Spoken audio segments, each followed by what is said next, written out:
नमस्कार दोस्तों, online learning steno channel में आप सभी का स्वागत है। 80 शब्द प्रति मिनट की गति से संपादकीय डिक्टेशन की सभी महत्वपूर्ण इम्पोर्टेंट आउटलाइन आपको हमने उपलब्ध करा दी है। इसे आप अपने फ़ोन में स्क्रीनशॉट ले सकते हैं। आप चाहें तो इसे कॉपी में नोट डाउन भी कर सकते हैं। दोस्तों, इन आउटलाइन को बड़ी ही मेहनत से बनाया गया है। आप इन्हें बार बार कॉपी में 5 से 10 बार प्रैक्टिस करें तो ये आपको अच्छे से आ जाएंगी बनानी। संपादकीय डिक्टेशन 80 शब्द प्रति मिनट की गति से शुरू होगी 5 सेकंड बाद।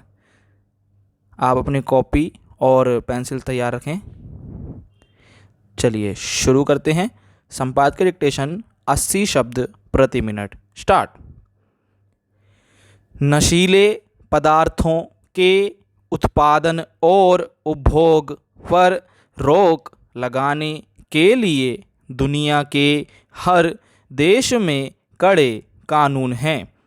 नशीले पदार्थों की खरीद बिक्री पर नज़र रखने के लिए मादक पदार्थ नियंत्रण ब्यूरो है, मगर हकीकत यह है कि ऐसे पदार्थों पर रोक लगाना तो दूर, दिनों दिन इनकी खपत और कारोबार बढ़ते जा रहे हैं। चिंता की बात है कि अब नशीले पदार्थों की खरीद बिक्री के लिए इंटरनेट का धड़ल्ले से उपयोग हो रहा है।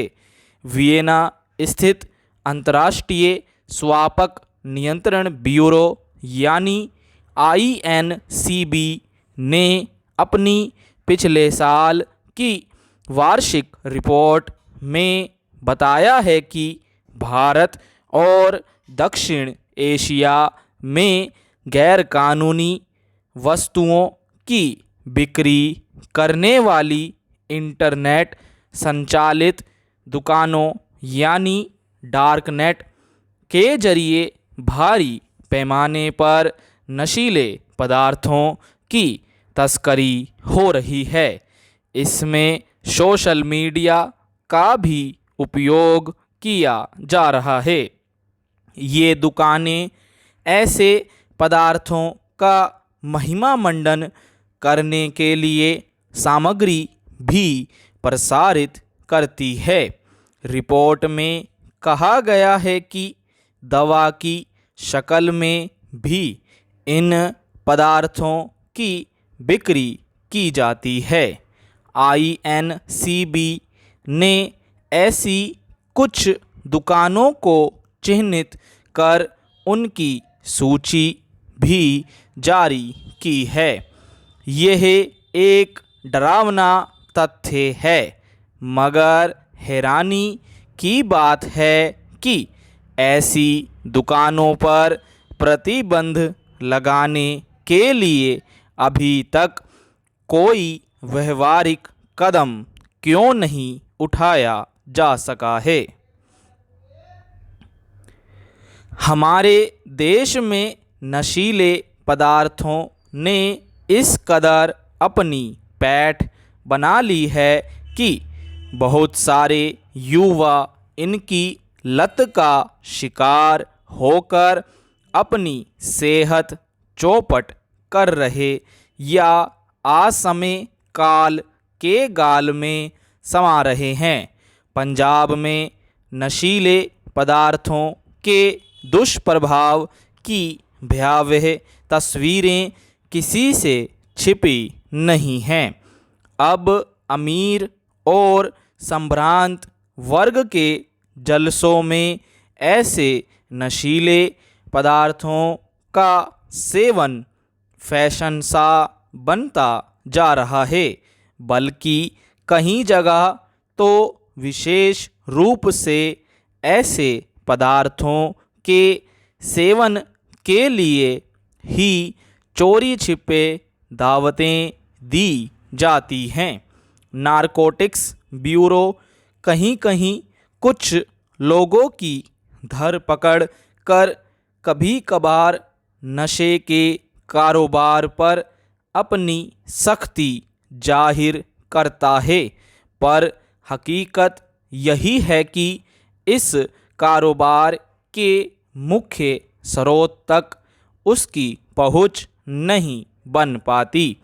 इसी का नतीजा है कि नशे के कारोबारी अब इस कदर बेखौफ नज़र आते हैं कि दूसरे देशों से सैकड़ों किलो की मात्रा में नशीले पदार्थों की खेप मंगा लेते हैं।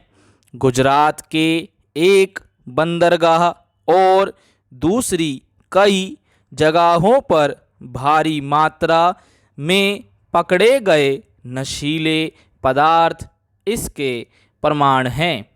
पुलिस और नारकोटिक्स विभाग पर शक की सुई इसलिए बार बार जाकर अटक जाती रही है कि कई मामलों में खुद इन्हीं महकमों के लोग शामिल पाए गए हैं।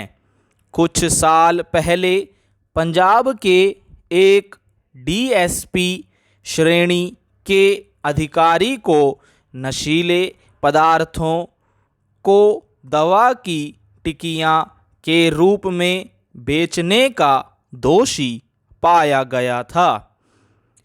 स्टॉप। दोस्तों, आपको हमारा ये नया प्रयास कैसा लगा? कमेंट बॉक्स में अपने सुझाव ज़रूर दें। अगर आपके पास भी कुछ नए प्लान हैं तो आप हमें बता सकते हैं, या सुझाव हैं तो आप हमें बता सकते हैं कमेंट बॉक्स में। धन्यवाद। मिलते हैं अगली वीडियो में।